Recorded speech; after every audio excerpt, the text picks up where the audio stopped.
Amaran ribut petir, hujan lebat dan angin kencang dikeluarkan melibatkan negeri Perak, Selangor, Kuala Lumpur, Putrajaya, Negeri Sembilan, Melaka dan Sarawak yang dijangka berlaku sehingga pukul 11 malam ini.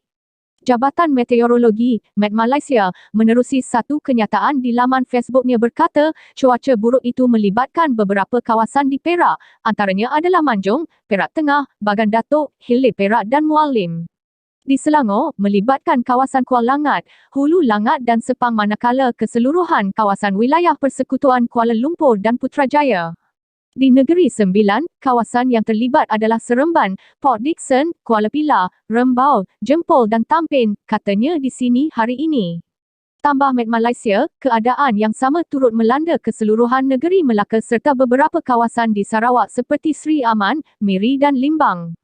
Sementara itu, orang ramai dinasihatkan untuk kekal berada di rumah dan mengambil langkah persediaan dalam menghadapi risiko banjir.